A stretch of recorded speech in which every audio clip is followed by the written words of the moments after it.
Wir sind ein Verein mit dem Fokus auf Meeresschutz und Meeresbildung mit Sitz in Graz. Es geht da auch gerade ein A4-Zettel herum mit der Anmeldeliste für einen Newsletter für Interessentinnen, die weiter gerne am Ball bleiben wollen würden. Und heute sind wir aber hauptsächlich da wegen dir, Wolfgang. Vielen Dank dafür. Ich darf dich kurz vorstellen. Der Wolfgang Slani ist Professor für Informatik auf der TU Graz seit 2002 und beschäftigt sich aber schon seit 1987 mit künstlicher Intelligenz. Und im Laufe seiner Forschung ist er dann auf Oktopusse gestoßen und hat das dann quasi kombiniert und wird uns jetzt mehr davon erzählen. Ich bin auch schon sehr gespannt, jetzt sehen wir, du bist mit schwerem Gepäck angereist und bin sehr gespannt, was du heute so zu berichten hast. Vielen Dank. Danke sehr. Ja, herzlich willkommen auch von meiner Seite. Ich bin fachfremd, kein Biologe, aber das Projekt, das ich jetzt seit ein paar Jahren begonnen habe, ist interdisziplinär. Wir haben mehrere Biologen im Team, es ist überhaupt ein großes Team. Und heute habe ich eines meiner Babys mitgebracht hier. Ja. Also das werde ich jetzt auspacken.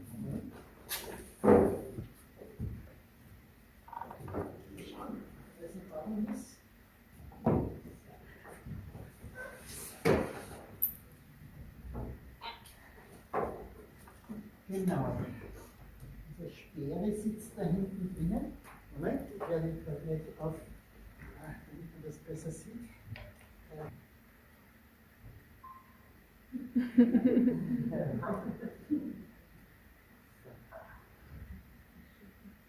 Genau. Und da sitzt unser kleiner Oktopus. Ich nenne ihn unser Cute Alien Baby Monkey. Ja? Weil die Oktopusse verhalten sich ganz interessant. Ja? Ich möchte vielleicht einmal vorausschicken, wie ich dazu gekommen bin. Es ist so, irgendwie habe ich beim Durchforsten von YouTube in späten Abendstunden interessante Videos über Oktopusse gefunden. Und dabei ist mir eines aufgefallen, das war irgendeine alte Videodokumentation über einen italienischen Professor, der gezeigt hat, dass Oktopusse voneinander lernen können. Und das hat mich so fasziniert, dass ich ihm gleich geschrieben habe, keine Antwort. Ja? Dann habe ich es noch einmal nach ein paar Monaten auf Italienisch versucht, wieder keine Antwort.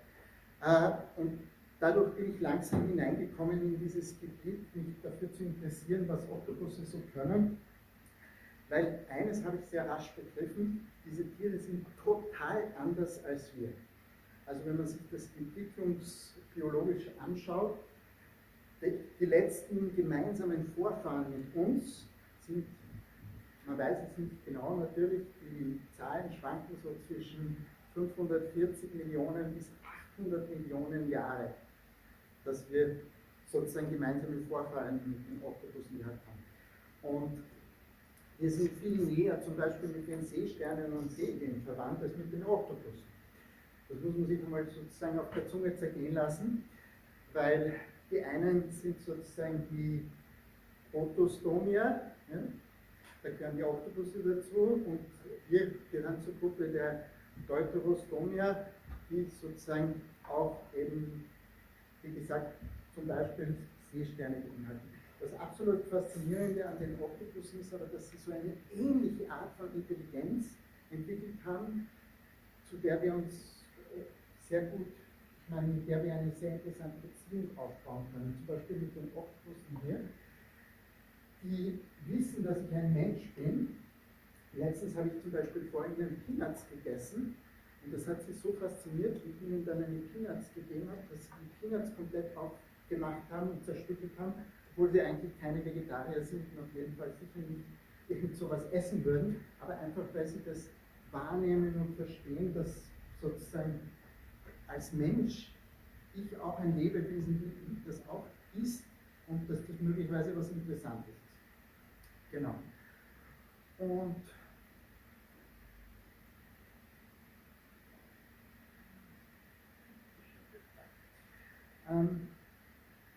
Ich habe jetzt, also es gibt zwei große Bereiche. Das eine ist das, was wir im KÖK machen.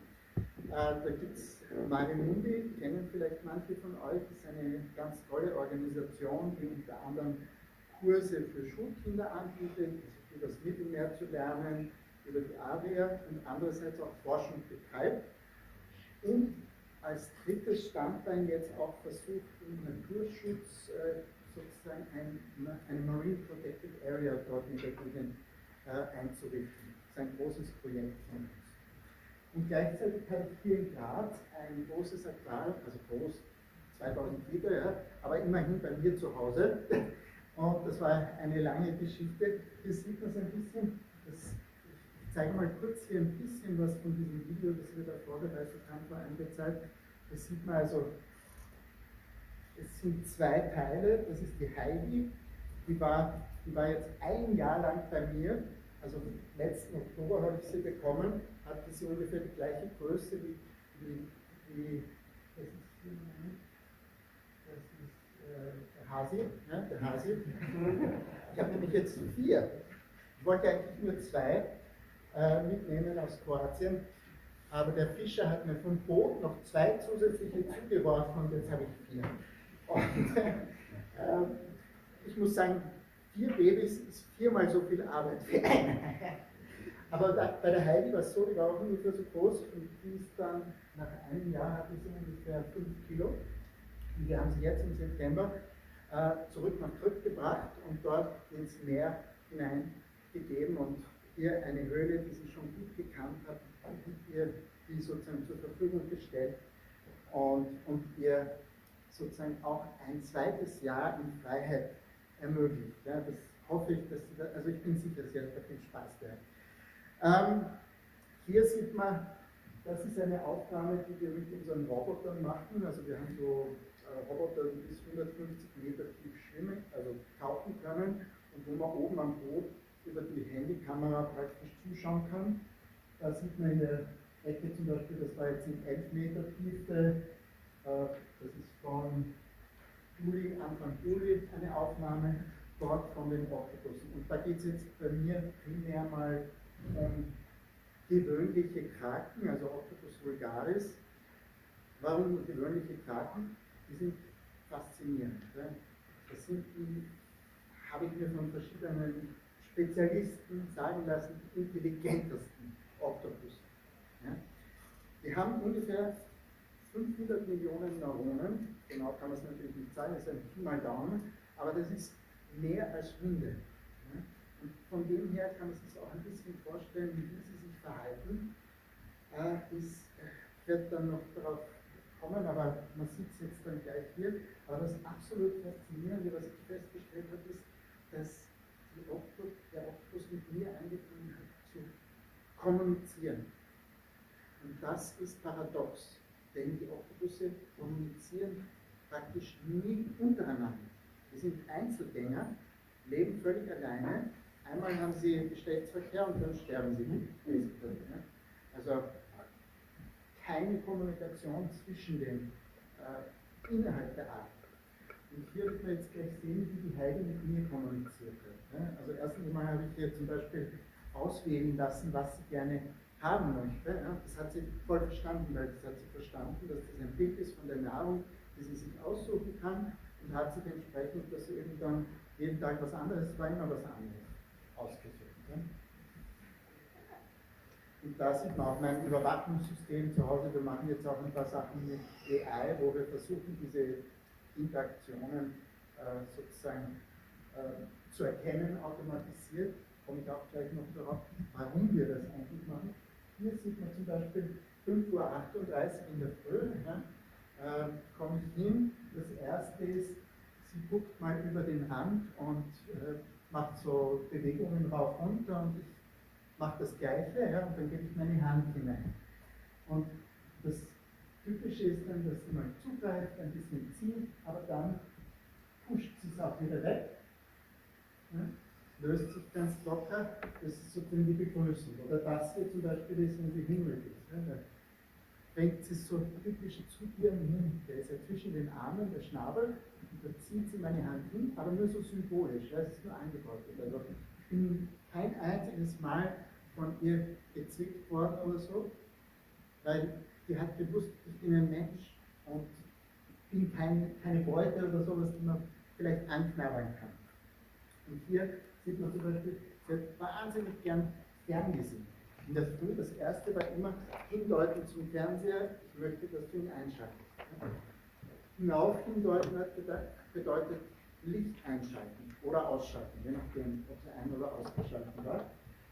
Und manchmal war es nicht so ganz eindeutig, wie hier zum Beispiel, wo sie zum Bildschirm dahin deutet, der ist auf der Seite und mir versucht, vielleicht mitzuteilen, dass sie was anderes handelt.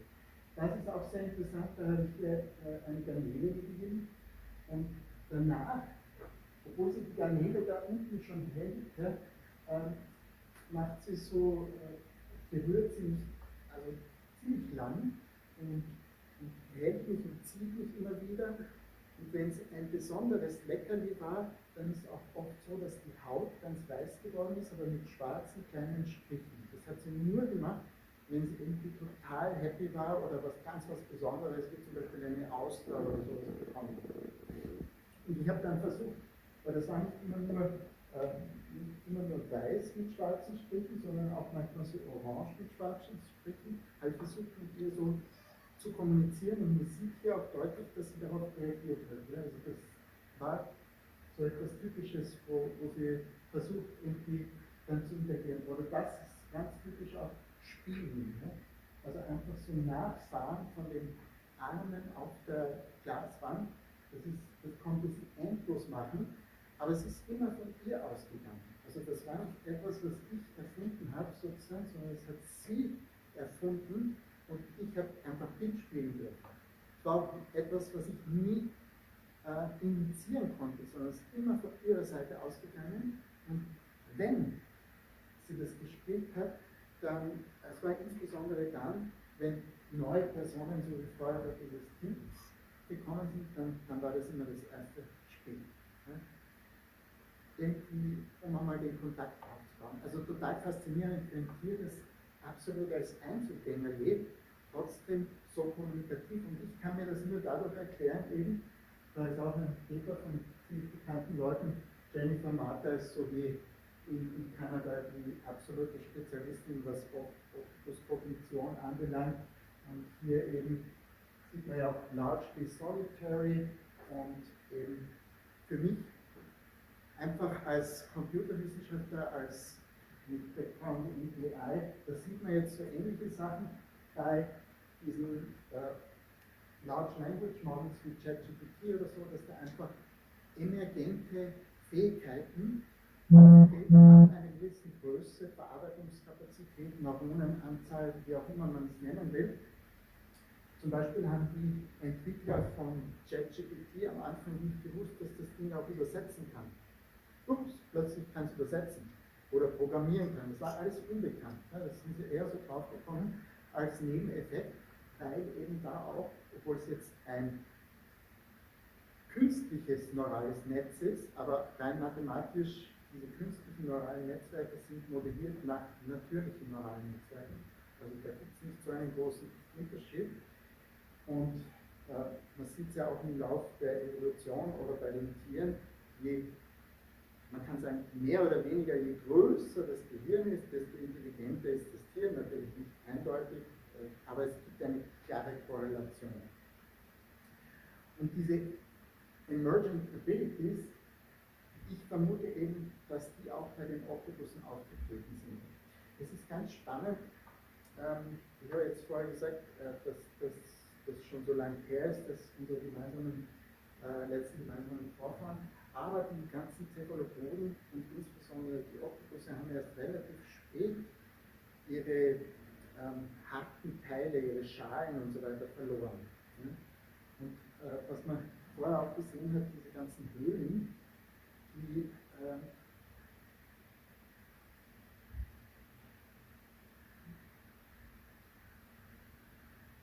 Höhlen, wie zum Beispiel diese hier, ja, das ist wie ein Schneckenhaus für sie. Das ist ganz wichtig, weil es eine Möglichkeit gibt, sich zu schützen. Aber andererseits sind diese harten Schneckenhäuser natürlich auch für Meeressäuger, die über Echolot verfügen, sehr, sehr gut erkennbar. Und daher ist eine weiche Haut ohne feste Teile drinnen eine super Tarnung vor Walen, Delfinen und so weiter. Man weiß ja, dass zum Beispiel die Pottwale sich praktisch nur von Cephalopoden ernähren. Also das ist etwas, wo ein evolutionärer Kampf im Laufe der Jahrmillionen stattgefunden hat. Und ja, jeder versucht halt zu überleben. Die Oktopusse sind die einzigen Cephalopoden, die gar keine festen Teile mehr beinhalten oder fast gar keine mehr, ganz winzige kleine Schnabel oder so etwas. Und wir haben eben festgestellt, wie wir mit den Robotern herumgefahren sind und den Tauchern im Krypt, dass es da ungefähr, also meine Schätzung war so ca. 800 große Oktopushöhlen für große Oktopusse pro Quadratkilometer gibt. Ja, und zwar interessieren wir uns auch für eine Stelle, das nennt sich der Krusischer Kanal, das ist zwischen Kress und Krypt, eine Stelle in der nördlichen Adria, wo es 125 Meter tief runtergeht, und dort finden wir auch viele Oktopusse. Also, die leben da, wobei ein Weibchen, was glaubt ihr, wie viele Eier hat ein Weibchen, wenn es sozusagen brütet? Octopus vulgaris. Irgendjemand eine Idee? 500.000. Ja? 500.000. Also, man kann sich vorstellen, wie viele überleben von diesen 500.000? 0%. Ne? Klar, weil sonst würde es ja nicht funktionieren, von einer Generation zur nächsten. Aber es gibt dort genug Krabben, es gibt dort eine Fischfarm, wo alles runterfällt, und da unten wirbelt es nur so von allen möglichen Seespinnen und Krabben und anderen Lebewesen. Also es ist sehr, sehr viel Leben da unten. Und aufgrund dieser Erfahrung jetzt mit den Oktopussen war eben meine Idee, mein verrückter Vorschlag oder sagen wir mal Ansatz, hier künstliche Höhlen für diese Oktopusse im Meer anzubieten, um sie dort besser studieren zu können. Weil bei mir zu Hause natürlich ist das Areal sehr klein, das mögen zwar 2000 Liter sein, aber ein Oktopus in der Natur hat natürlich ein viel größeres Areal, wo er oder sie sich bewegen kann. Und vor allem das natürliche Verhalten ist ja auch etwas, was sehr, sehr interessant wäre zu erforschen. Und ein paar so Pläne, die wir da haben, ist, dass wir jetzt auch, damals war das noch nicht so weit, aber jetzt haben wir das sogar schon, ein Oktopusdorf angelegt haben, wo mehrere Höhlen eng beieinander sind und wir ein Kamerasystem und eben auch Fernseher da unten installieren, damit die Oktopusse dort eine sichere Zuflucht haben. Wir haben dann noch eine Krabbenfarm daneben gebaut und Unterhaltung und Sicherheit. Ne? Also perfektes Oktopusdorf. Und das ist halt sozusagen etwas, was wir dort machen, wo wir jetzt sogar ein eigenes Boot haben, immer herumfahren können. Also es ist eine ganz, ganz wunderschöne Sache. Und genau, es gibt dort immer wieder die Möglichkeit, auch im Rahmen von Praktika mitzumachen, sei es jetzt bei der Betreuung der Schulklassen, aber andererseits auch zum Beispiel in Form von Erasmus-Aufenthalten. 2 Studierende waren jetzt ein paar Monate für mich dort und haben die ganzen Höhlen mit den Robotern immer wieder besucht und geschaut, ob da schon sich was eingenistet hat, ein Oktopus. Und es hat funktioniert. Jetzt versuche ich das Video zu finden, wo man das sieht. Moment.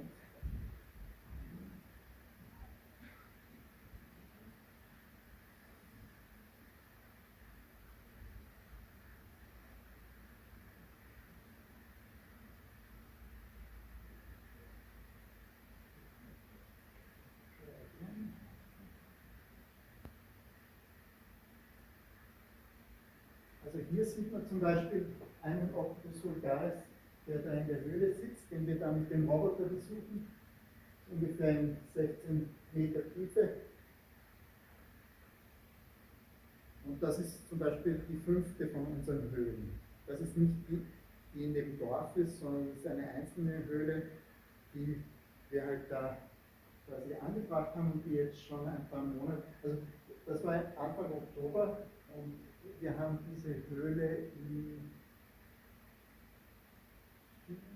Juli dort positioniert. Man sieht auch, das wird sehr schnell bewachsen. Und hier sieht man auch schön, der Oktopus zieht sich diesen Stein, den hatten wir eigentlich hier an diesem orangen Seil angemacht, aber den hat er da schon rausgenommen, weil das wie ein Deckel sozusagen ist für dieses künstliche Schneckenhaus, in dem sich der Oktopus da versteckt. Und das war jetzt die 5. Höhle. Das ist auch nochmal die 5. Höhle an einem, na, das ist auch der gleiche Tag, aber hier ist zum Beispiel eine andere Höhle, die auch schon besiedelt ist. Da ist ein bisschen. Jedenfalls haben wir jetzt mehrere solcher Höhlen schon, wo sich gezeigt hat, dass dieses System mit den künstlichen Höhlen funktioniert.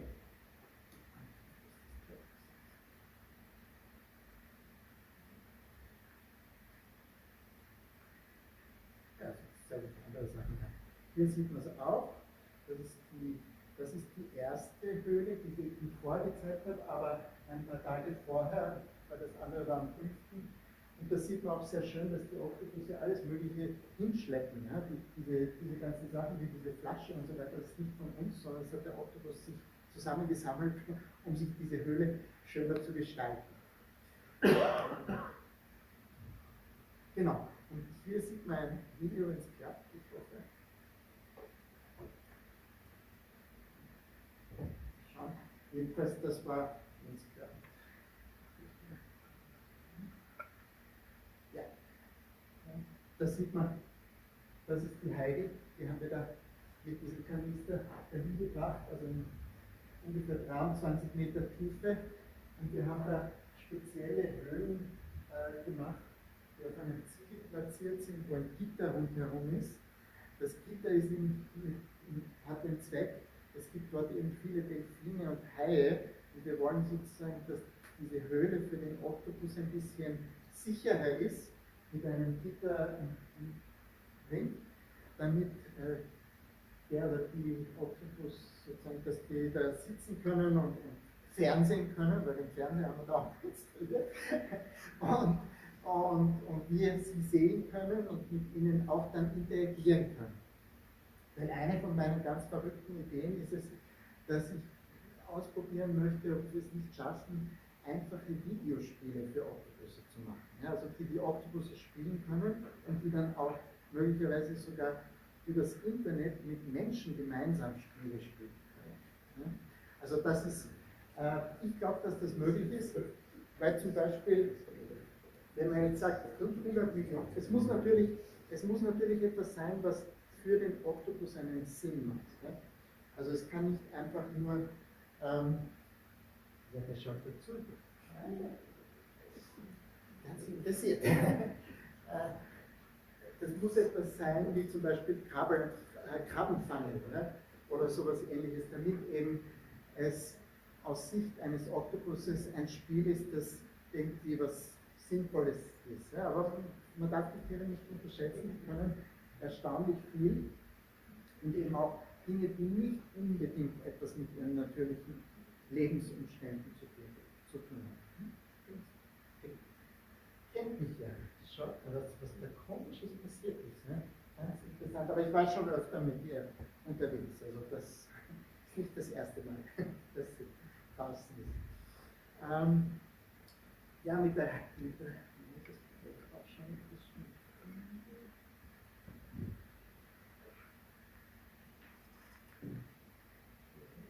wenn es klappt.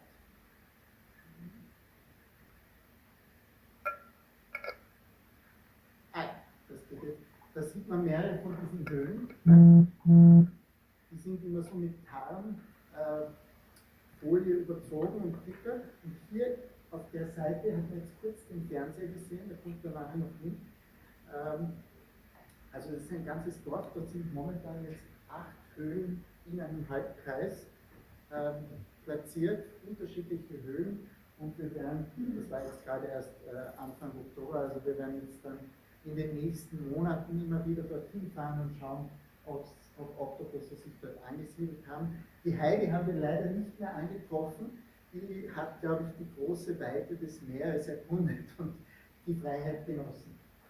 Und ja, wir waren immer ein großes Team, da waren wir, an dem Tag waren wir, glaube ich, 14 Leute auf dem Boot, also viele Taucher, auch, wir haben auch so Tech-Diver, die uns immer wieder helfen, die bis zu 125 Meter tief tauchen können, sehr aufwendig. Da sieht man den kleinen Bildschirm. Und da lief, das haben wir eigentlich auch deshalb gemacht, weil da ein Team vom Kita-Kanal bei uns mit war, die für, ich weiß nicht, ob ihr die Sendung kennt, Nina und die wilden Tiere, für die haben wir da eine Aufnahme gemacht und das lief dann auch auf dem Fernseher, also da ist die Episode über die Nilpferde dort gelaufen. Genau. Und so schauen diese Roboter aus, mit denen wir da fahren. Also wir haben auch so Roboterarme vorne, kann man einiges machen. Und sehr, sehr geschickte Geräte, muss ich sagen, sehr einfach zu bedienen. Es ist wie Videospielen und man kann eben da sehr schnell zum Beispiel auf diese sehr großen Tiefen hinunter, das dauert vielleicht eine Minute und kann dann dort aber stundenlang bleiben. Das letzte Mal, wie wir dort waren, hatten wir so eine extra Batterie mit, auch von meinem Mundi, und haben 2 Roboter mitgehabt und die abwechselnd immer wieder aufgeladen, sodass wir insgesamt 6 Stunden da unter Wasser sein konnten mit den Robotern. Also wirklich eine tolle Sache, was zum Beispiel für die Tech-Diver absolut nicht möglich ist, weil die immer nur ganz kurz fliegen werden. So, jetzt muss ich schauen.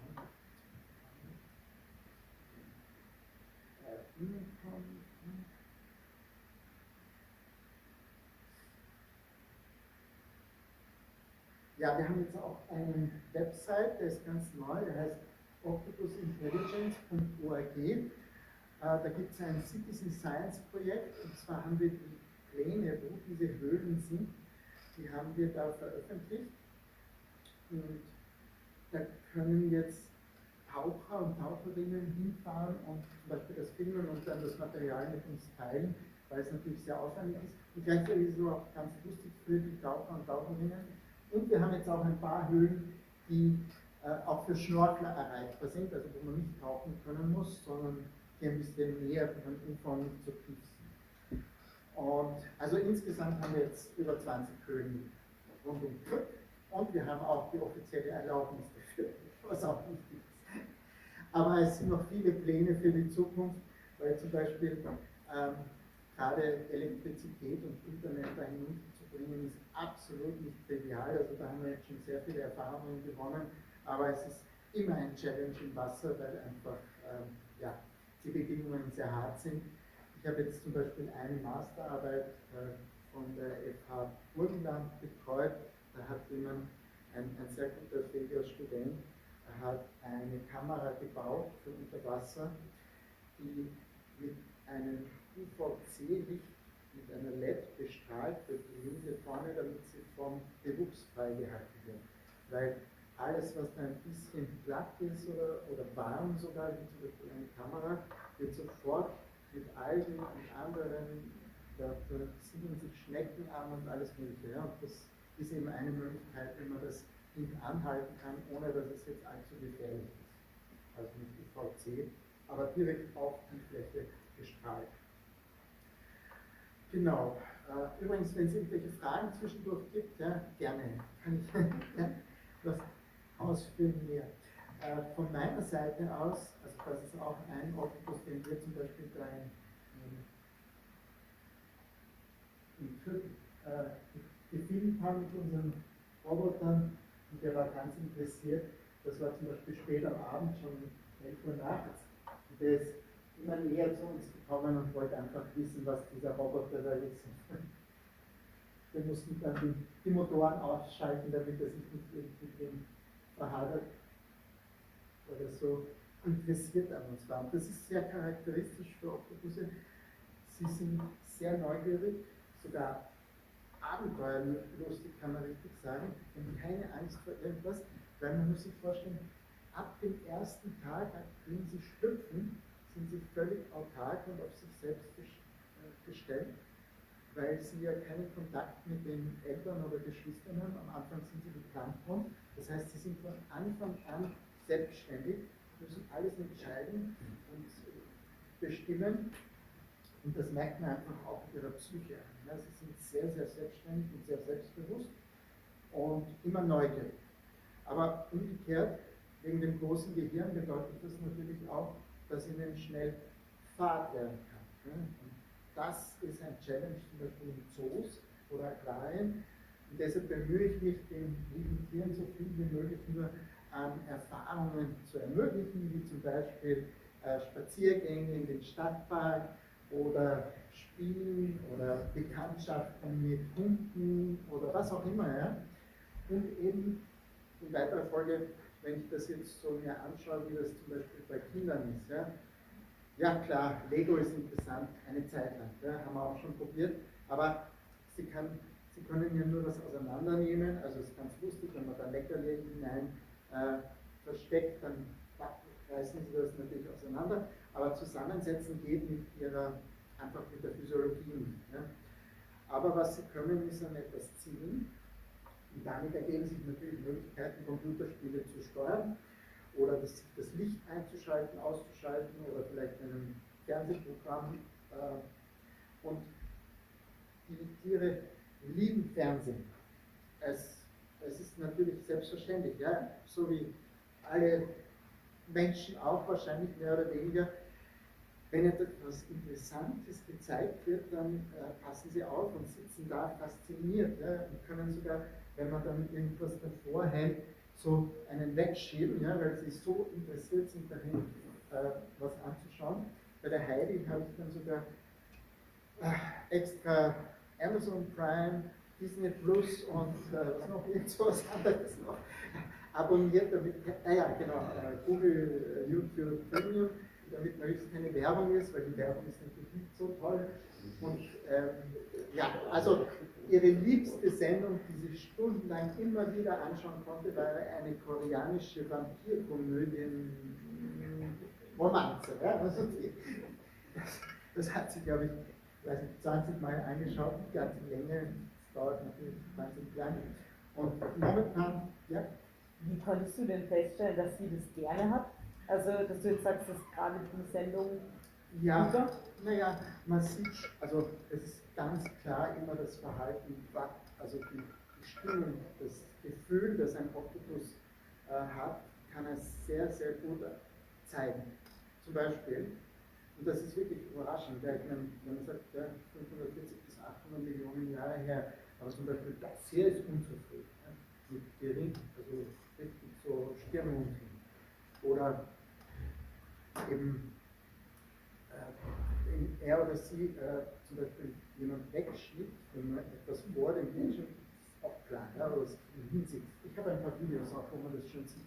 Aber gibt es dazu Publikationen, wo man quasi diese Kommunikation schon festmachen kann anhand von dem, was du jetzt gerade sagst? Also wir versuchen jetzt sowas wissenschaftlich aufzubereiten, wobei man muss sagen, die Oktopusse sind für wissenschaftliche Versuche genauso geschützte Säugetiere, eben aufgrund ihrer Intelligenz.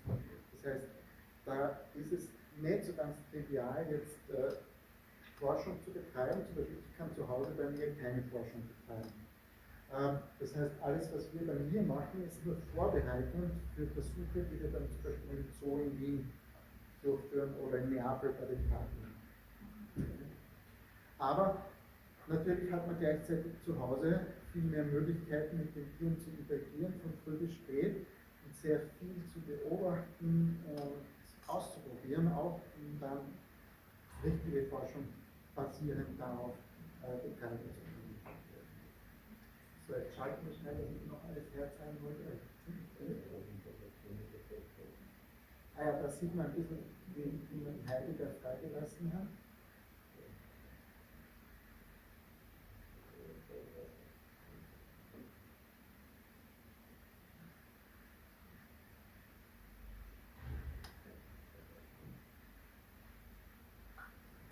Ja, das war ein Abenteuer, muss ich sagen. Das war ein Abenteuer. Also hart, aber jetzt bin ich froh, dass ich wieder kleine neue habe. Das war schon eine schöne Zeit mit ihr, wirklich. Also ganz, ganz herzlich. Noch, ich meine, andererseits muss man auch sagen, die Tiere leben ja nicht sehr lang. Also in der freien Natur, wie gesagt, ist die Lebenserwartung 0, aber sagen wir mal, die ausgewachsenen Tiere werden ungefähr 1 Jahr alt und dann sterben sie. Und wenn man sie im Aquarium hält, dann maximal 2 Jahre. Also für wissenschaftliche Forschung ist das natürlich auch interessant, weil so ein intelligentes Tier, das nur so kurz lebt, da kann man sehr viele Versuche machen, ohne sich dann sehr lange um das Tier kümmern zu müssen oder es irgendwie, ja, was auch immer. Ja. Wie halt in der wissenschaftlichen Forschung leider auch immer. Auf die Idee, bei mir zu Hause ein Aquarium zu platzieren, bin ich gekommen, weil da gab es so eine wunderschöne Doku von BBC, so eine Nature-Dokumentation, die hieß The Octopus in My Home von David Scheel. Das ist ein Oktopusforscher in Alaska und der hat es eben geschafft. Wir haben ihm von BBC da so ein schönes großes Aquarium ins Zimmer gegeben und der hat eben auch jeden Tag und auch seine Tochter mit diesem Oktopus interagieren können. Das ist eine ganz, ganz schöne Doku geworden, also wer sich das anschauen kann, sehr empfehlenswert. Und unter anderem ist dabei das Träumen von den Oktopussen beobachtet worden, wo man so schön sieht, mit geschlossenen Augen sitzen sie da und bewegt sich etwas, das sind Muster auf der Haut und manchmal bewegen sie sich ein bisschen und man kann sich vorstellen, dass da so Art REM-Phasen auch auftreten, wo sie tatsächlich irgendwelche inneren Vorstellungen haben darüber, die halt ähnlich wie Träume sein müssen.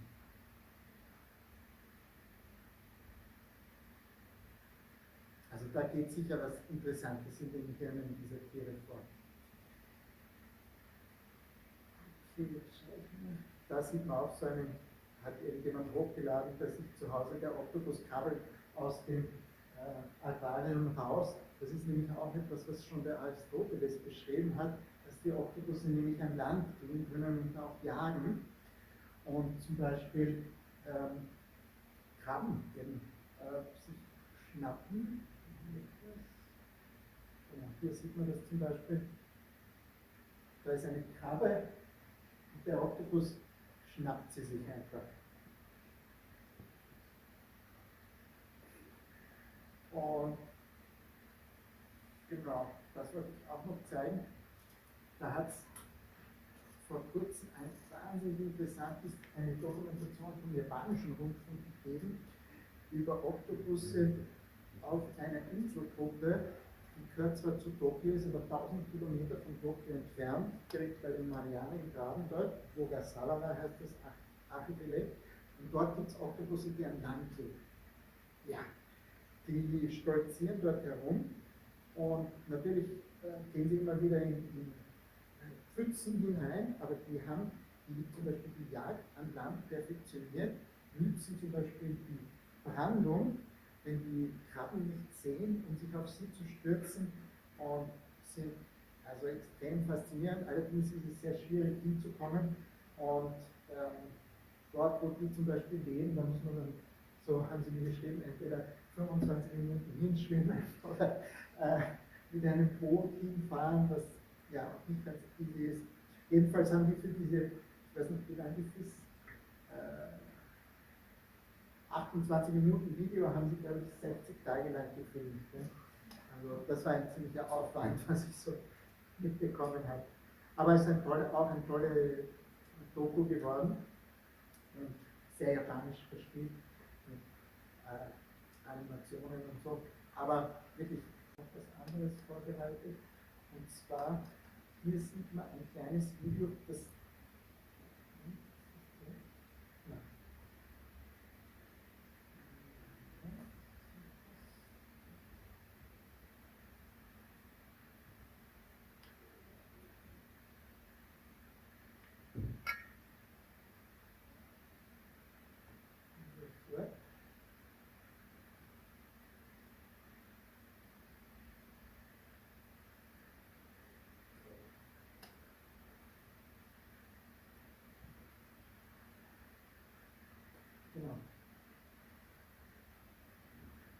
da sieht man zum Beispiel, wie wir versuchen automatisch zu erkennen, dass ein Arm mit einer Hand von mir sich sozusagen berührt und damit eben zum Beispiel die Videos, weil wir haben sehr, sehr viele Videodaten natürlich, dass man die ein bisschen schon vorverarbeiten kann, um interessante Stellen herauszufinden, wo eben Interaktionen stattfinden und erstens mal das Erkennen und eben auch dann, wenn man das live verarbeiten kann, über solche Gesten, zum Beispiel den Oktopussen es ermöglichen, das Licht sich einzuschalten.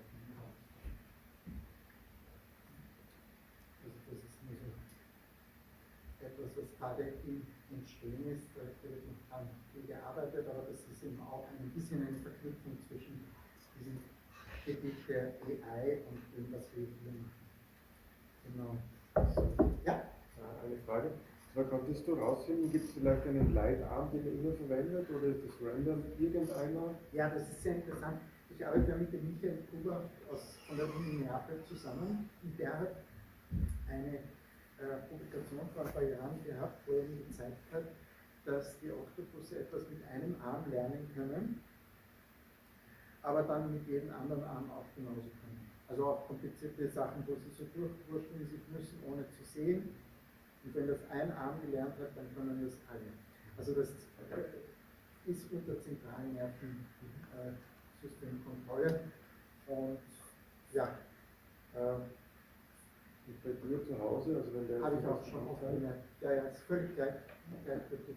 Also ich meine, die Männchen haben natürlich ihren dritten Arm auf der rechten Seite, ist sozusagen, kann man sagen, der für die Fortpflanzung benutzt wird und der ist meistens eingeringt, weil den schützen sie. Aber sonst werden alle Arme gleich benutzt. Ja. So, was haben wir noch Schönes? Genau. Das ist ein wahnsinnig spannendes Experiment, das ich hoffe, dass wir auch machen können. Wir haben schon probiert, hat beim ersten Mal, weil wir da nicht ordentlich genug waren, nicht funktioniert. Aber wir haben heute eine Studentin hier, die wahrscheinlich das als ihre Masterarbeit machen wird. Wenn es klappt, würde ich mich sehr freuen. Also das geht so.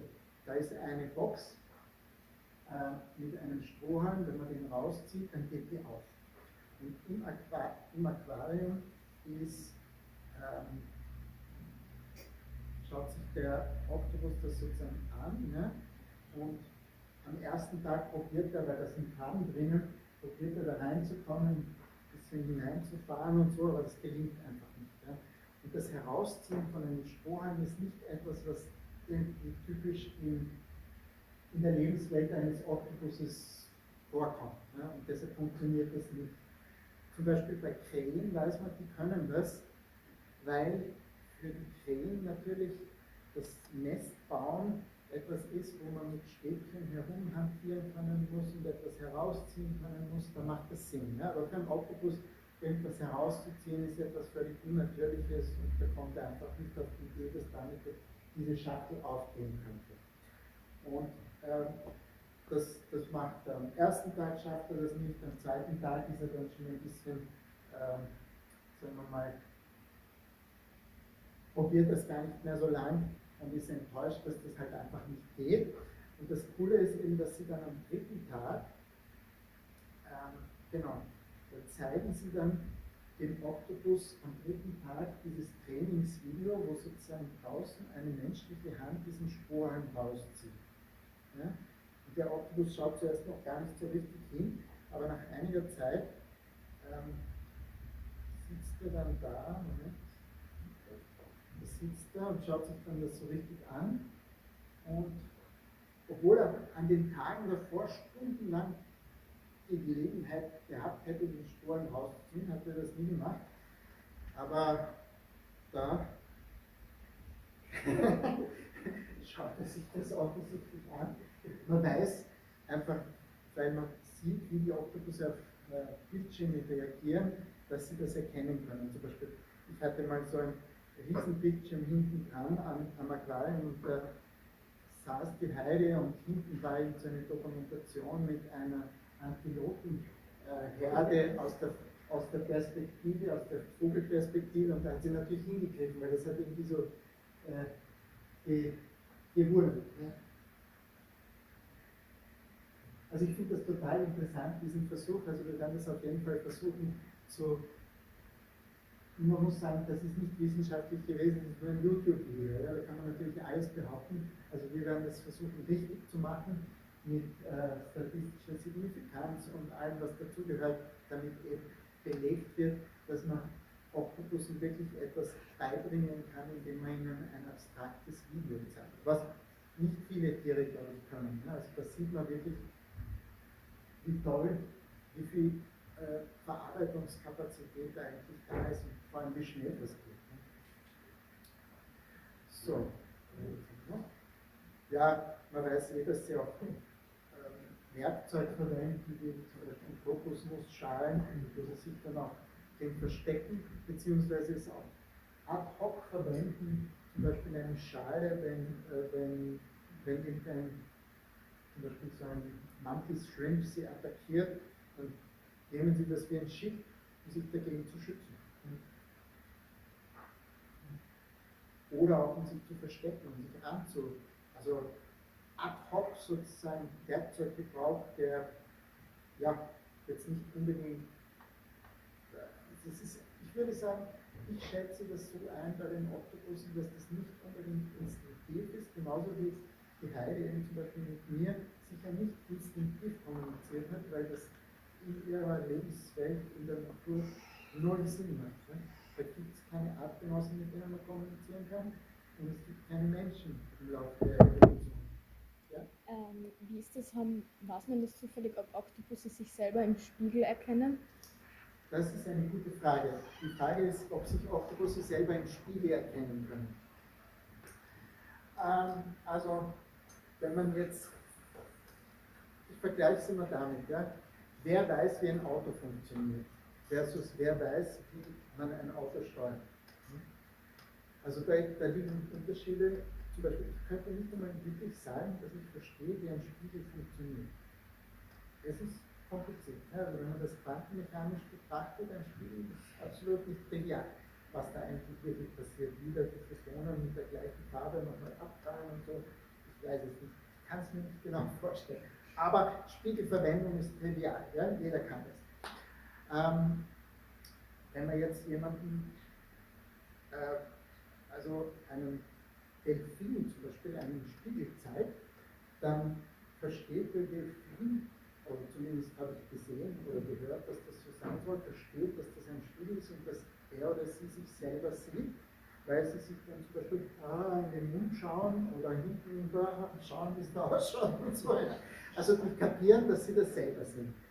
Bei Hunden ist es ein bisschen so, es funktioniert, wenn man sie sozusagen darauf hintrainiert, dann verstehen sie es auch, aber es ist nicht so etwas Automatisches. Und das, für mich zeigt das auch, dass es sehr stark einfach von der Gehirngröße abhängt. Das Bewusstsein von einem Delfin oder Wal ist sicher wesentlich ausgeprägter als das von einem Oktopus oder von einem Hund, ja, das ist ganz klar. Ich habe das natürlich auch probiert, und eine der Sachen, die ich dabei mir überlegt habe, war, dass meistens, wenn diese Versuche gemacht werden, die Spiegel, wenn das im Aquarium gemacht wird, die Spiegel außerhalb des Aquariums. Für den Oktopus ist das schwer zu unterscheiden, ob das jetzt was Reales da drüben ist oder nicht. Ne? Und ich habe daher den Spiegel immer ins Aquarium gegeben, sodass der Oktopus dahinter greifen konnte, um zu sehen, ist da was dran. Und eine Sache, die mir aufgefallen ist, nachdem das monatelang schon drinnen war, und die Heidi hat dann diesen Spiegel zum Beispiel immer zum Zuhalten vom Rohr verwendet, einfach als Sicherheit sozusagen, als Deckel, und hat da überhaupt keine, also am Anfang war mal vielleicht zum ersten Mal so eine Attacke, aber dann, aha, dahinter ist nichts, okay. Und das ist ja Verständnis für was ein Spiegel ist. Ne?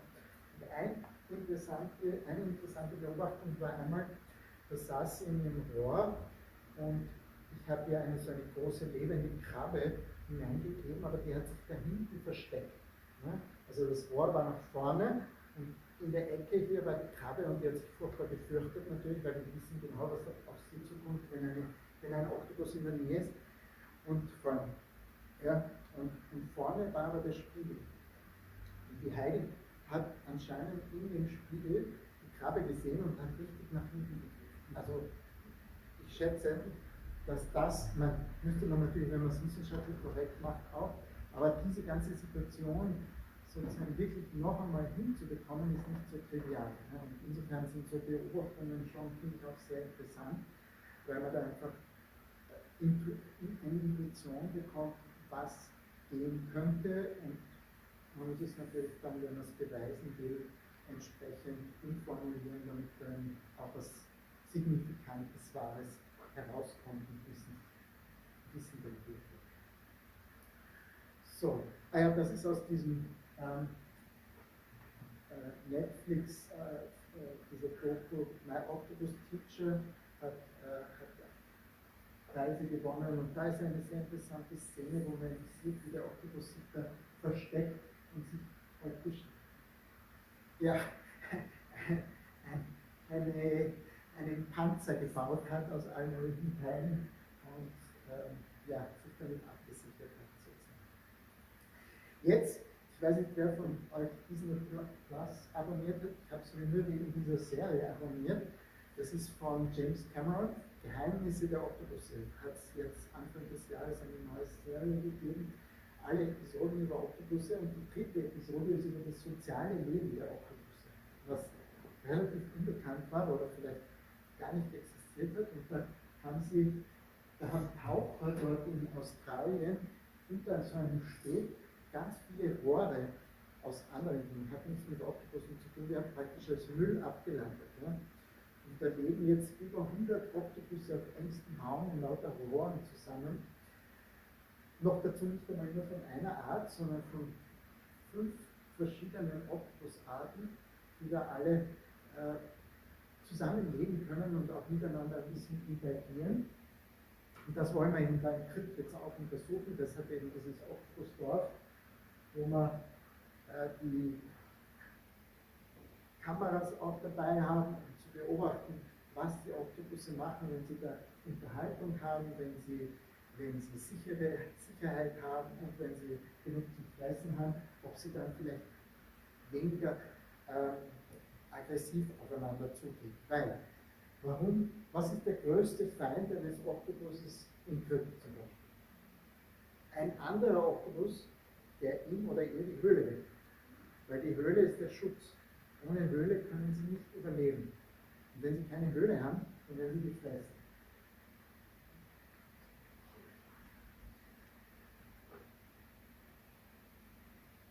Das heißt, wenn Höhlen da sind, wenn genug Höhlen da sind, dann haben sie keinen Stress und können auch enger zusammen überleben. Und daher eben auch die Idee, dass wir da künstliche Höhlen machen, damit man eben solche sozialen Interaktionen studieren kann. Es gibt ein paar so Plätze auf der Welt, wo eben ein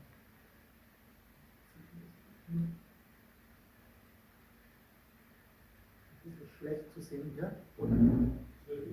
Ja, das wäre vielleicht gut. Nur für die Szene nicht, aber super.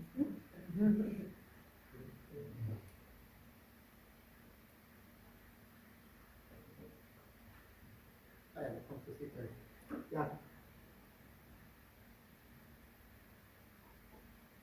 Also die Idee ist eben, dass man diese Höhlen untereinander platzieren und die Bedingungen so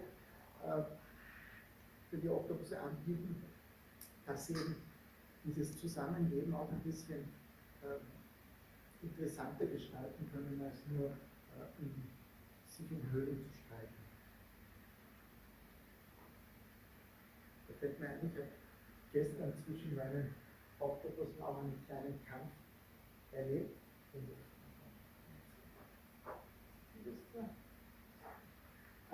Da sieht man zum Beispiel einen Oktopus in einem Rohr, und das ist halt mehr so nicht bewusst jetzt speziell für Oktopusse konstruiert, aber wie gesagt, die haben da über 100 Oktopusse, in jedem Rohr ist ein Oktopus gesessen. Weil einfach ein Rohr eben so etwas Wichtiges ist für einen Oktopus, Und die Oktopusse lieben Rohre, die glatte Oberflächen haben, weil das natürlich perfekt für ihre Saugnäpfe ist. Da brauchen sie besonders wenig Energie, um sich festzuhalten. Und, ja.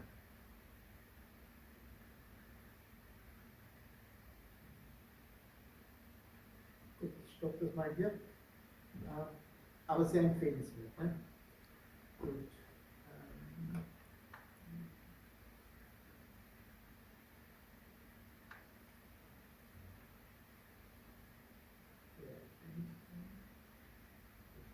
Ah ja, genau.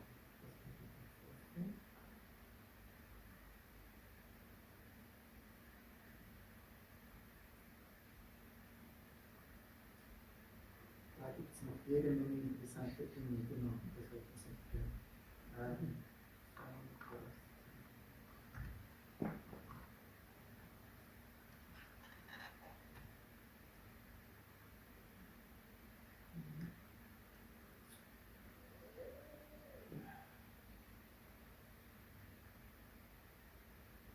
Ah ja, hier war das, genau. Das war zum Beispiel gestern ein Kampf zwischen meinen beiden Kleinen, die sich um diese Höhle hier gestritten haben. Und gut verteidigt. So.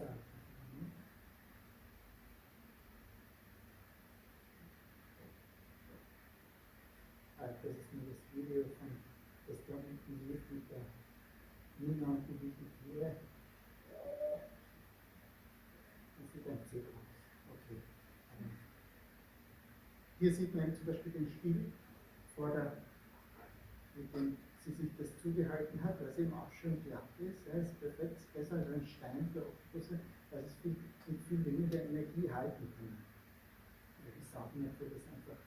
Und hier sieht man es mit einem Stein. Deshalb haben wir eben auch dann bei den künstlichen Höhlen Steine extra montiert, damit sie nicht zu weit weg rollen, damit immer ein Tor quasi in der Nähe ist, dass sie sich hinholen können. Das hat bei der Heidi auch gut funktioniert. Hier ist auch ein ganz wichtiges Ding, und zwar ist das eine Kirsche, die Heidi angeknabbert hat, nachdem ich vor ihr eine Kirsche gegessen habe. Das war sicher der erste Oktopus in der Geschichte der Welt, der eine Kirsche gegessen hat. Und nicht ganz aufgegessen, aber doch ordentlich eingeknabbert. Ja?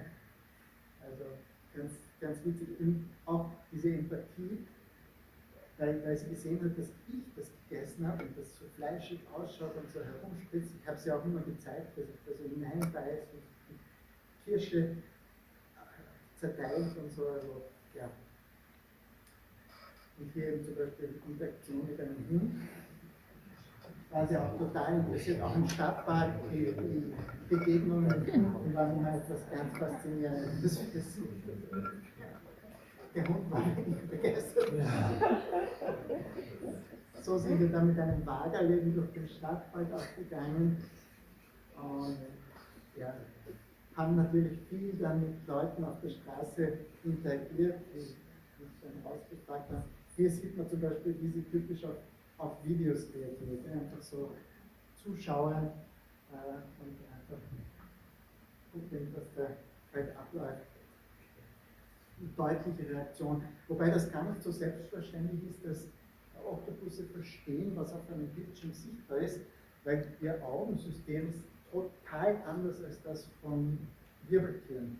Zum Beispiel haben sie nur einen Zapfendruck, obwohl sie so visuell und so farborientiert sind und sich genau an die Umgebungsfarbe anpassen können und so weiter, haben sie nur einen Rezeptor im Auge, der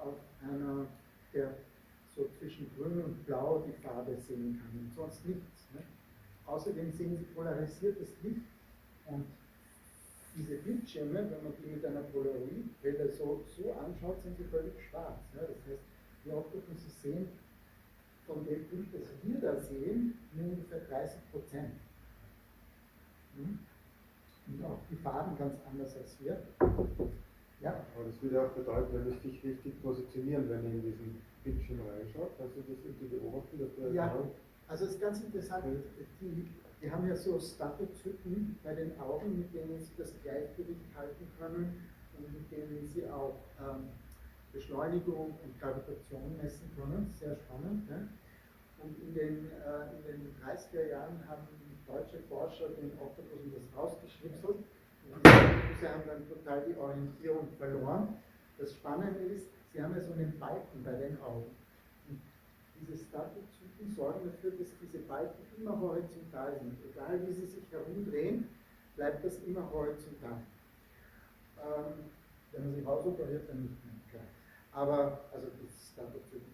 Aber diese Augen, die Retina, ist auch so quasi, hat lauter Zellen, die entweder vertikal oder, also horizontal oder vertikal ausgerichtet sind und genau diese Richtungen können Sie auch die Polarisation sehen. Das heißt, Sie haben unterschiedliche Nervenzellen für horizontal und vertikal polarisiertes Licht und der Bildschirm zeigt nur Licht in vertikaler Polarisation, das heißt, die Hälfte der Neuronen feuern schon gar nicht mal, weil das alles nur schwarz ausschaut. Wie sehen Oktopusse Farbe?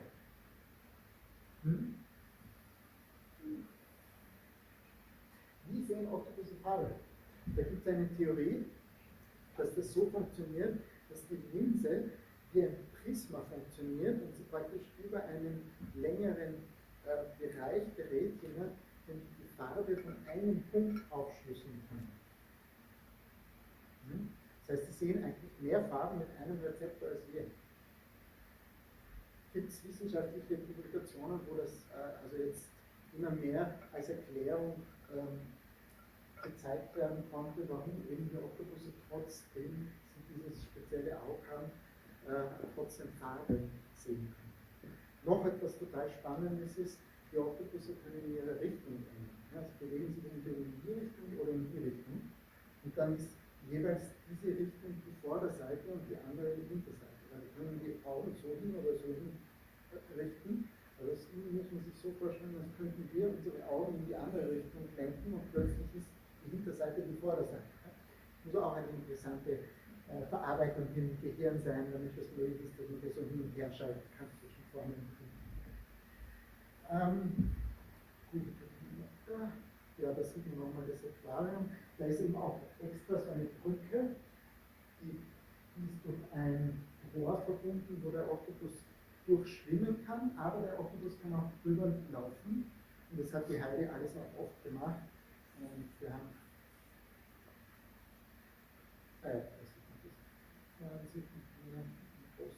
hier ist eben so etwas, wo sie über die Brücke drüber geht und einfach durch dieses Rohr, das mit Wasser gefüllt ist, die Überquerung macht und dabei rausschauen kann, sozusagen über Wasser ist. Aber sie ist eben auch oft, sogar jetzt ganz am Ende noch, eine Woche bevor wir sie zurückgebracht haben ins Meer, ist sie auch noch einmal über diese Brücke einfach so drüber gelaufen. Das haben wir zufälligerweise, wir sind gerade am Abend im Bett gesessen und haben über das Remote-System zugeschaut und plötzlich sehen wir, sie hielt sich rauf, geht rüber und ist auf der anderen Seite. Ja, also es ist ruckzuck gegangen, es hat nur ein paar Sekunden gedauert. Ah ja, das wollte ich euch auch zeigen. Da kann ich mich jetzt verbinden zu dem System. Das ist also jetzt ein Live, was bei mir im Aquarium gerade läuft. Wenn Sie sich anschauen.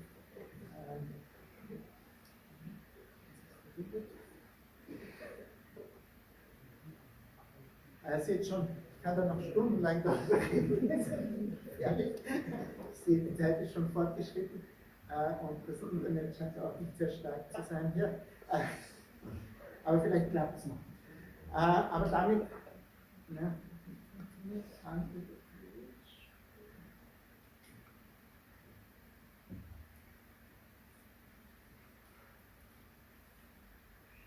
da sonst noch so ist. Ah ja, da war ich alleine draußen zum ersten Mal hier, da war ich noch kleiner, das war zum Neujahr, am 31. Dezember, weil da hatte es zufällig an dem Tag, was eigentlich nicht so kalt wie jetzt, weil es natürlich ein großes Problem ist und ich habe da dann auch verschiedene Methoden verwendet, wie zum Beispiel so ein Wärmepolster, damit es nicht zu sehr abkühlt und habe auch immer die Temperatur beobachtet, also gecheckt, dass das nicht zu kalt wird. Heute haben wir auch alles Mögliche mit, um sicher zu gehen, dass es weder zu heiß noch zu kalt wird. Aber das Wasser zu Hause hat ja heute nur 15,8 Grad, also hier ist es jetzt eher wärmer für Sie geworden. Ja, passt schon. Raspberry, ganz süß. Okay. Eine Frage noch. Ja, Wie lange kannst du die eigentlich in den Behälter halten? Ist so sauerstoffmäßig? Wie lange schaffen wir das? da ist ein Sauerstoff. Ist es ein Sauerstoff? Ja, ja, da pumpe ich jetzt Sauerstoff. Ja, okay. Aber damals, wie ich die Heide bekommen habe, ist sie mit dem Flugzeug gekommen. Und da ist sie über 24 Stunden lang ohne so ein Gerät in einem Sackerl drinnen gewesen und war sofort ganz lebendig im Aquarium und hat alles erkundet. Also ich weiß nicht, wie die das gemacht haben, war eine Firma, also ich vermute mal, vielleicht haben sie irgendwie speziell zum Beispiel in dieses Gefäß reinen Sauerstoff oder so, das im Endeffekt, das kann ich mir vorstellen. Aber hier, wie gesagt, ich bin jetzt schon sehr erfahren. Transport von Oktopussen voll ausgerüstet. Okay, das scheint irgendwie nicht zu funktionieren, obwohl es online ist. Und ich möchte damit vielleicht noch einmal die Fragerunde eröffnen. Also ich kann euch gerne viel noch erzählen über Oktopusse, aber ja, Ende nie. Ich hoffe, es war interessant für euch.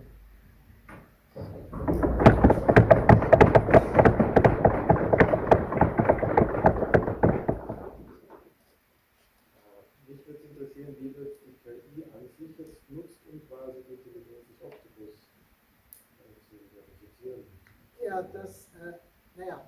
Oder wie du es vergleichst auch. Ja, also eine der Sachen, die wir sicher machen werden müssen, ist, wir haben wahnsinnig viele Videodateien. Ja? Also das ist, du kannst dir nicht vorstellen, ich meine, Thomas, du weißt ja, wie viele Videos da anfallen, das ist menschlich nicht mehr verarbeitbar. Ja? Und deshalb hilft es natürlich wahnsinnig viel, wenn man da eine AI hat, die einem schon mal einen Großteil der Arbeit abnimmt, um auf die Teile zu fokussieren, die eben interessant sind. Deshalb haben wir jetzt das gemacht mit dem, wo Interaktionen sind oder wo ein Oktopus erkennbar ist, weil das sind natürlich endlose Videosequenzen, wo man nichts sieht. Außerdem haben wir also wir haben jetzt 10 Kameras montiert für die 2 Aquarien und dann bekommen wir in Krypt noch einige mehr. Also das wird so viel Videomaterial sein, dass man einfach AI braucht, um das analysieren zu können. Ja? Wobei das mit den AIs ist halt jetzt so eine Geschichte, dass sich das extrem schnell weiterentwickelt und der Trend momentan, also es ist, ich meine, wer hier eine Ahnung davon hat, aber alle benutzen wahrscheinlich ChatGPT und ähnliche Dinge, nehme ich mal stark an, das entwickelt sich ja fortlaufend weiter. Also das ist eine exponentielle Entwicklung. Und mein Eindruck ist halt, dass fast niemand, also inklusive mir, nicht versteht, was das für Konsequenzen haben wird. Meiner Ansicht nach sind also ich glaube, man wird den Begriff der Menschheit erweitern müssen, sodass es nicht nur mehr biologische Menschen sind, weil diese AIs ja auf unsere Kultur beruhen und eigentlich kann man es dann von einer verallgemeinerten Menschheit reden. Weil diese Dinge ganz, ganz sicher Bewusstsein erlangen werden und auch Rechte bekommen müssen und auch Pflichten. Also irgendwann in sehr naher Zukunft werden wir sie in die Gemeinschaft der Menschheit aufnehmen und dann gibt es nicht mehr diesen biologischen Exzeptionalismus, dass sozusagen nur Menschen Bewusstsein haben können oder Rechte haben können. Man ist ja heute auch schon so, dass eine Firma Rechte haben kann. Also so etwas Neues ist es nicht, dass ein künstliches Ding auch Rechte haben kann. Aber um auf deine Frage zurückzukommen, das schreitet so rasch voran, dass diese Dinge dann auch neue Dinge erkennen können, lernen können, die wir nicht schaffen. Also das wird jetzt zum Beispiel bei der Erforschung der Kommunikation zwischen Wahlen benutzt, dass einfach die AIs ohne Supervising, also ohne menschliches Zutun, versuchen zu verstehen, was diese Wale miteinander kommunizieren. Und das funktioniert. Ja. Das kann man wahrscheinlich, das ist ja auch schon in anderen Zusammenhang gemacht worden. Man sieht ja einfach daran, dass diese AIs so schnell gelernt haben, so gut zu übersetzen. Vor einem Jahr, meine Frau ist Übersetzerin, vor einem Jahr hat sie noch gesagt, ja, die Übersetzung ist nicht schlecht. Über die Zeit haben alle Übersetzer ihre Meinung geändert, weil diese Übersetzungen immer besser geworden sind, weil einfach da auch Verständnis da ist. Und dieses Verständnis kann nur da sein, wenn eben ausreichend Intelligenz ist. Die Dinge sind auch sehr kreativ und sie können eben auch Theorien bilden. Und vielleicht ist es jetzt noch nicht so weit, aber wir sind ganz, ganz knapp dran, dass zum Beispiel diese AIs diese Sprache von Tieren besser verstehen und entschlüsseln können, als wir es können. Spannende Zeiten, ja? Wir leben in ganz, ganz spannenden Zeiten. Und ich wundere mich immer, wenn junge Leute, wie zum Beispiel meine Erstsemesterin, da reden wir über Perspektiven von 5 Jahren oder so. 5 Jahre ist, also kaum keinerlei Vorhersage zu machen, was dann zum Beispiel es für Jobs geben wird, und wie die Welt aussehen wird und vor allem eben den Einfluss dieser künstlichen Intelligenz. Ich sage jetzt nicht, dass das was Gutes ist, ne? Aber es kommt auf uns zu mit rasanter Geschwindigkeit und niemand realisiert es oder ganz ebenso.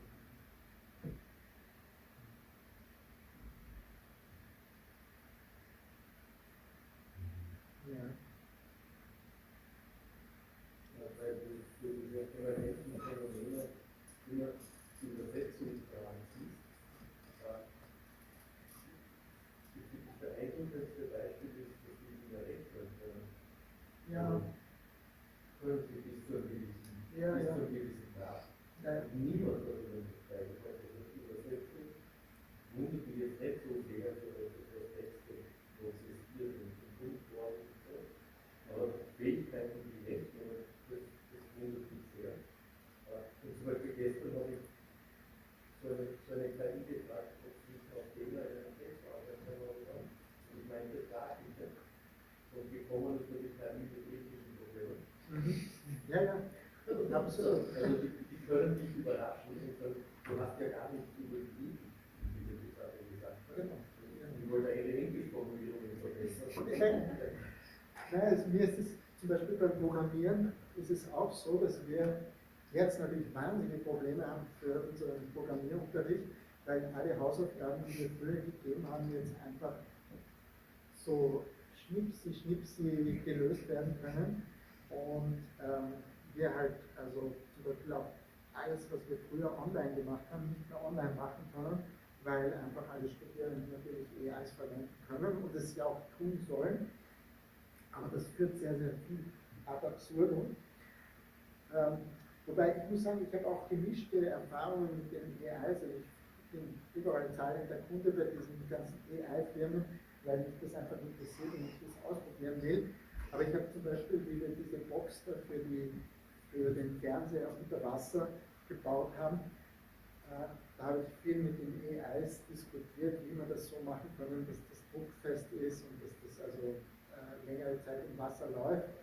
Und da kamen schon immer wieder so Dinge vor, dass die AIs sich schon geirrt haben, aber dass das halt so typische Fehler waren, die Menschen genauso gemacht hätten. Ja? Zum Beispiel, wenn es darum geht, wie ist es, wenn ich ein Gefäß habe, das mit Öl gefüllt ist und da drin ist aber ein kleiner Bereich, der mit Luft gefüllt ist und wir geben das jetzt auf 25 Meter Tiefe. Was ist dann der Druck in dieser Luft? Ja? Und jede AI, die ich gefragt habe, hat gesagt, ja, der Druck der Luft, also der Druck steigt enorm. Ja? Was natürlich ein Unsinn ist, weil in dieser Box, die fest ist der gleiche Druck wie oben, ne? weil das Gas sich nicht zusammengedrückt wird, weil es einfach eine feste Box ist. Und das war halt so etwas, wenn man natürlich dann im Gespräch mit der AI das aufklären konnte, aber die erste Reaktion war halt einmal so, ja, wenn das auf 25 Meter tief ist, dann muss der Druck so und so sein und eben nicht die korrekte Antwort.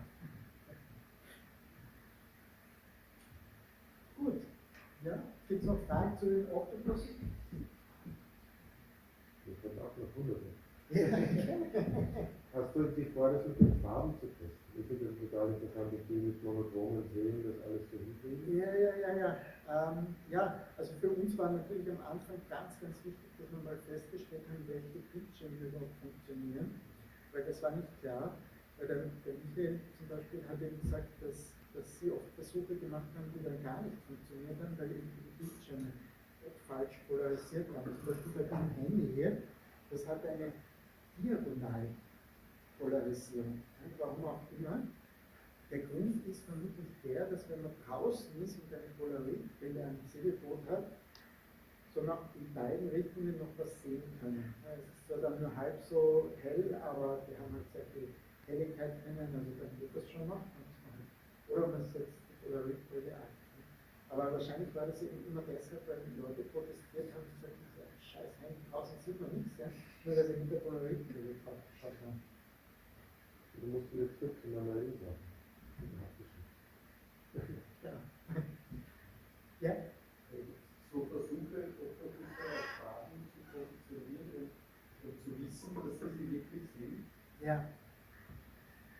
Ja, es ist, ich habe mir extra so ein Gerät angeschafft, wo ich ganz genau die Farbspektren aufschlüsseln kann. Das verwenden wir jetzt auch zum Teil schon. Wir haben noch keine wirklichen Farbversuche gemacht, weil wir da einfach,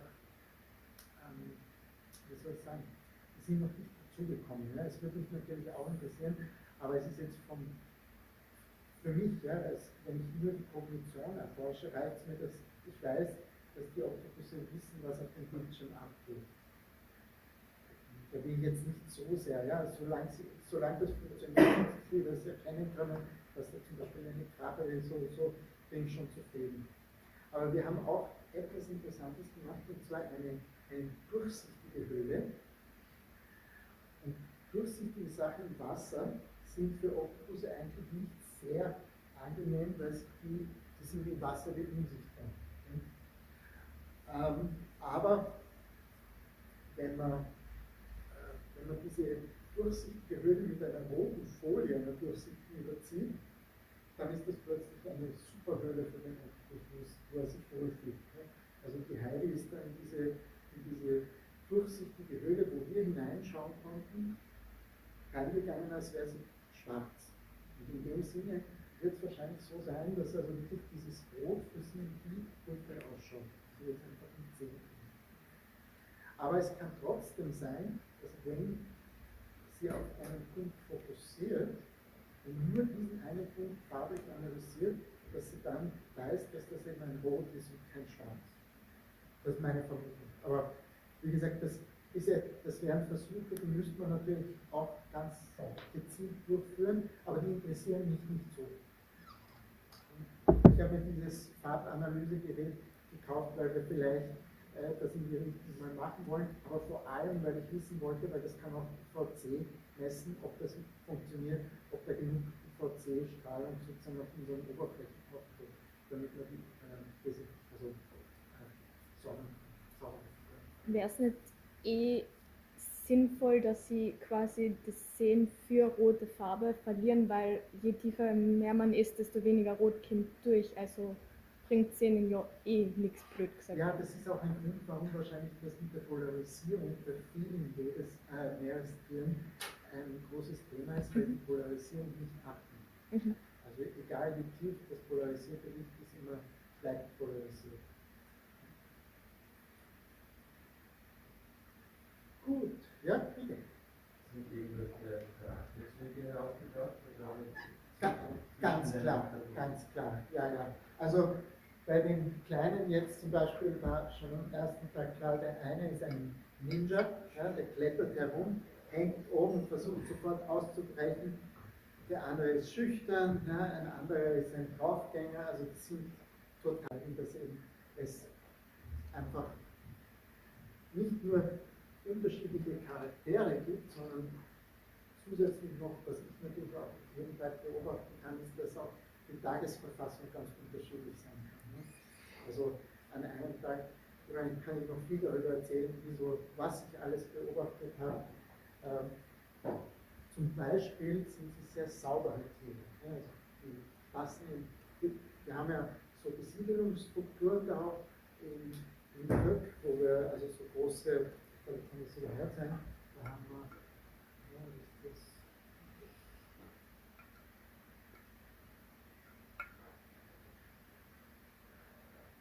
ja, genau. Hier, da sieht man so eine Besiedelungsstruktur, die wir da ins Wasser bringen und die sind dann nach 2 Monaten voll bewachsen. Ja. Aber einmal war da in einem Rohr ein Oktopus drin und das war sauber.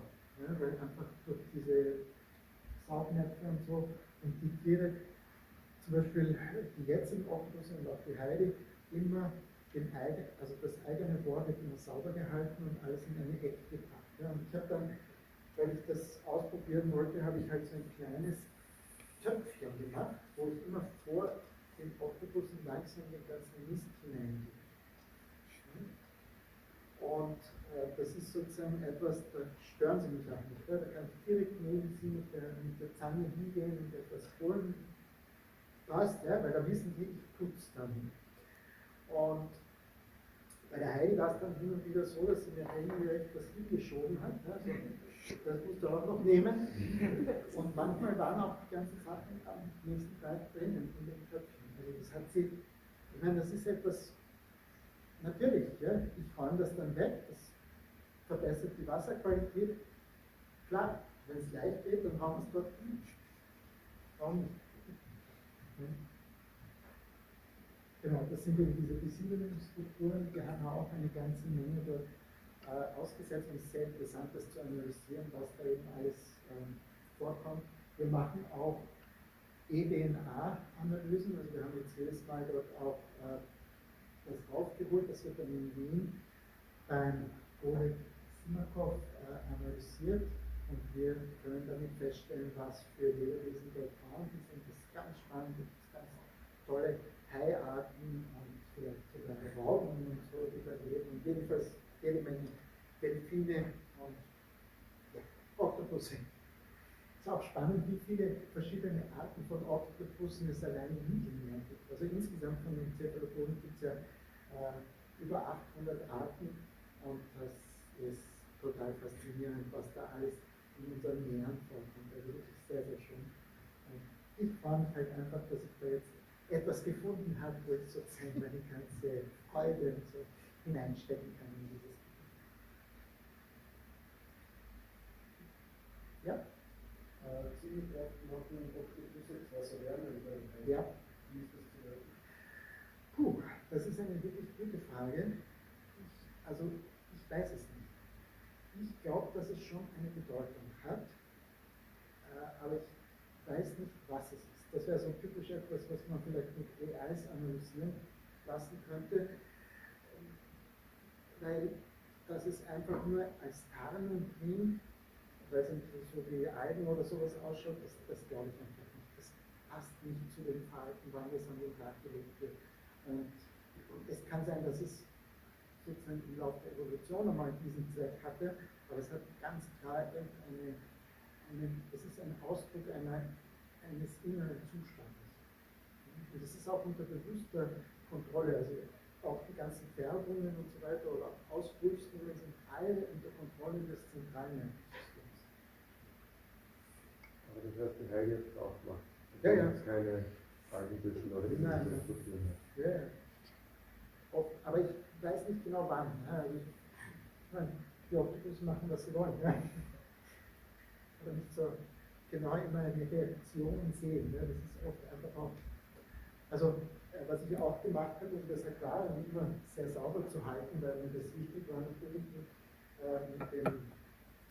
Es ist ja so, dass die, also jetzt muss ich so ausfällig werden, so sagen, sie scheißen natürlich. Ja.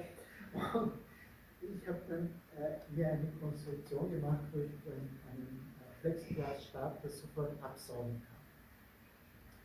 Damit eben der Dreck sofort weg ist und damit die Nitrate und Brüte und so weiter. Und ja, ich habe auch nie irgendwas mit Chemie machen müssen in meinem Aquarium und dann nur die Werte gemessen, alles super funktioniert. Ich muss dazu sagen, die Leute, die mein Aquarium gebaut haben, sind die gleichen, die auch für die ganzen Aquarien in Schönbrunn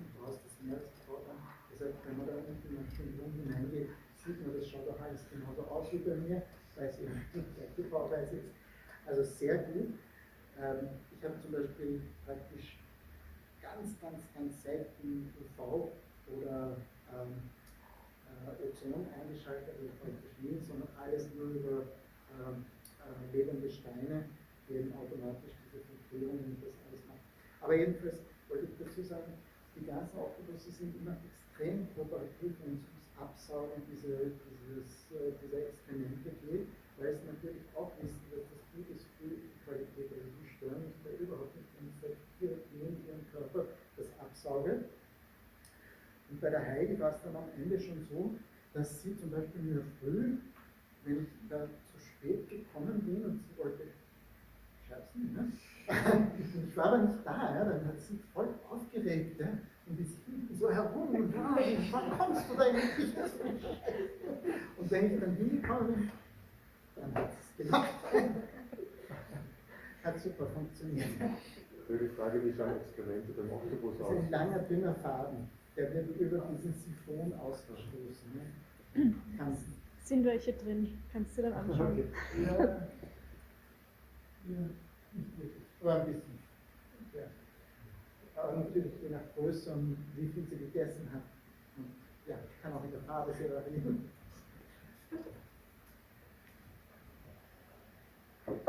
Ja, Also wie geht es dann jetzt weiter? Also ja.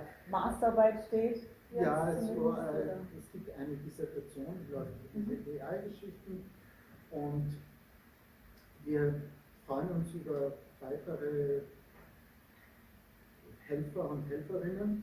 Wir haben natürlich jetzt vor, immer wieder diese Höhlen zu besuchen. Das Tolle für Graz ist natürlich, dass wir nur 4 Stunden dort runterfahren, also das ist ganz faszinierend, perfekt eigentlich. Ne? Alle anderen beneiden uns darum, weil wir müssen viel weiterfahren aus Oldenburg oder irgendwoher.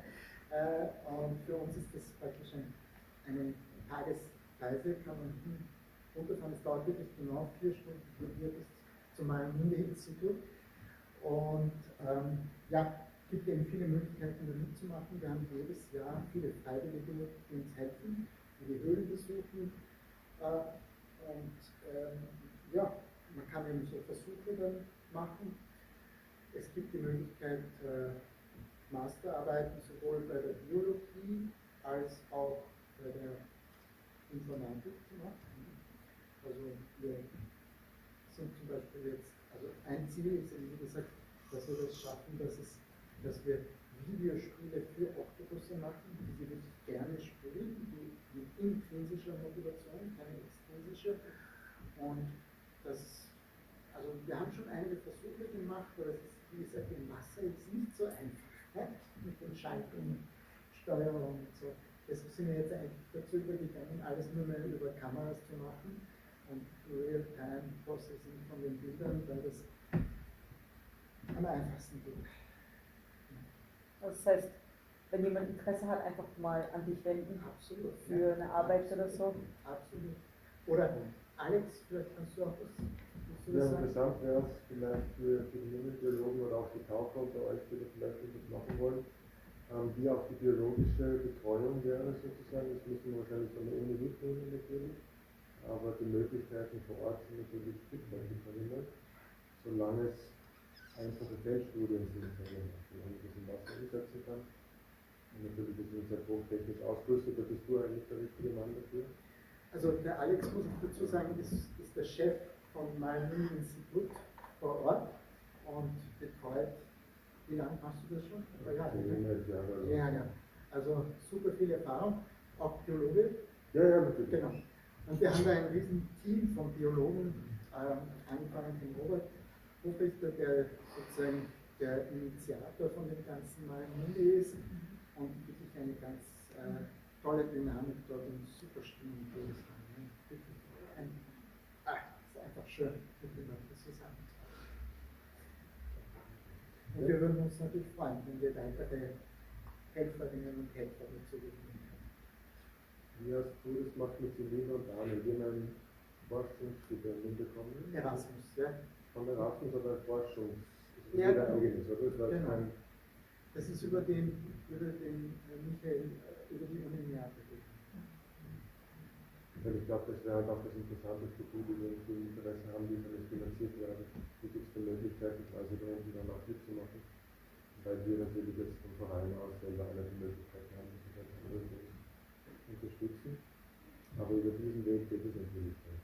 Ja, also vielleicht noch, das Mari-Muni-Institut in Krüpp ist ein umgebauter Supermarkt mit 2 riesigen Seminarräumen, mit Mikroskopie, super ausgestattet, Aquarien dort und sehr, sehr viel zum Tauchen auch vorgesehen, also mit mehreren befreundeten Tauchschulen, kann man sagen, und Schiffen jeder Art. Jetzt haben wir selber ein Schiff auch noch, also ein kleines Boot halt für 9 Personen, theoretisch, eher weniger, aber und ich bin jetzt auch Kapitän geworden in dieser Sommer und bin ganz froh. Darf jetzt 18 Meter lange Boote fahren, bis 50 Kilometer vom Ufer entfernt. Also sehr, sehr schön, diese ganzen Erfahrungen dort. Und natürlich ganz weit weg von dem, was ich vorher gemacht habe, Software, Technologie und alle diese Dinge. Aber es macht riesen Spaß. Und die Tiere sind so lieb und so zugänglich und zutraulich, aber doch sehr, sehr, mit sehr, sehr viel Charakter.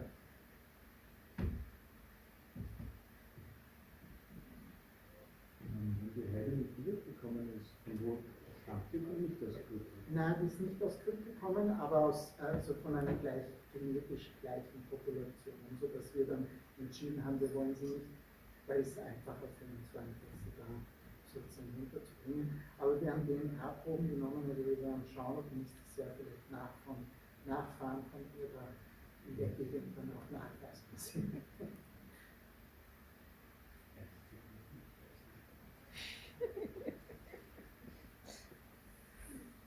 Ich glaube, es gibt da ein bisschen. Ja, absolut. Genau, also wir freuen uns. Aber ich habe schon gehört, war Maren D. mit ihren Möglichkeiten. Vielleicht kann da alle auch noch mal kurz eine E-Mail-Adresse da lassen. Es gibt auch die Möglichkeit, weiter bei Lehrer aktiv zu sein in den Graz. Wir bieten Schulworkshops an oder auch mit unseren Exkursionen, die immer wieder in Weihnachten sind oder demnächst dann im Winter an die Meeresschule Fuga gehen. Da kann vielleicht die Sandra noch kurz was dazu sagen, wenn du Lust hast. Genau, da gibt es auch eine Liste, wo man sich dann draufschreiben kann, wenn jemand Lust hat, mitzukommen und nicht nur in Graz das Meer zu entdecken, sondern auch bei möglichen Fahrten vor Ort. Genau, und es gibt Kuchen. Bitte gerne noch bleiben für Kuchen und Austausch. Wir freuen uns total über neue Gesichter und neues Kennenlernen und miteinander. Ja? Und natürlich unseren kleinen Oktopus hier. Der Hans.